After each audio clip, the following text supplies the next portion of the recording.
എല്ലാവർക്കും നമസ്കാരം. പുതിയ കാലഘട്ടത്തിൽ ഭജൻ സംഘങ്ങൾക്കൊക്കെ പുതിയൊരു ഉണർവ് വന്ന ഒരു സമയമാണ്. ഈ കാലഘട്ടത്തിൽ വളരെ ശ്രദ്ധേയമായിട്ടുള്ള പെർഫോമൻസ് നടത്തുന്ന ഭജന എന്താണ് എന്ന് കൃത്യമായിട്ട് മനസ്സിലാക്കി അത് സമൂഹത്തിലേക്ക് എത്തിക്കാൻ നോക്കുന്ന ഒരു ഭജന സമിതിയെ ഇവിടെ പൂനെയിൽ വെച്ച് പരിചയപ്പെടാൻ സാധിച്ചു.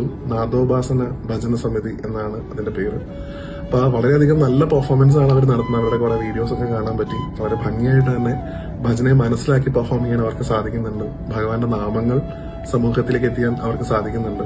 സോ അവരുടെ ഈ പ്രവർത്തനത്തിന് എന്റെ എല്ലാവിധ ആശംസകളും നേരുന്നു. ഒപ്പം നമുക്കും ആവുന്ന രീതിയിൽ അവരെ പിന്തുണയ്ക്കാൻ ശ്രമിക്കാം, അവർക്കാവുന്ന വേദികൾ കൊടുക്കാൻ ശ്രമിക്കാം. അതിലൂടെയൊക്കെ തന്നെ ഭജനയുടെ പുതിയ പുതിയ തലങ്ങളിലേക്ക് നമ്മുടെ സമൂഹത്തെ പിടിച്ചു ഉയർത്താൻ നമുക്ക് എല്ലാവർക്കും ഒരുമിച്ച് മുന്നേറാം എന്ന് മാത്രം പറഞ്ഞുകൊണ്ട് നാദോപാസന ഭജന സംഘത്തിന് എല്ലാവിധ ആശംസകളും ഒരിക്കൽ കൂടി നേരുന്നു. Thank you so much.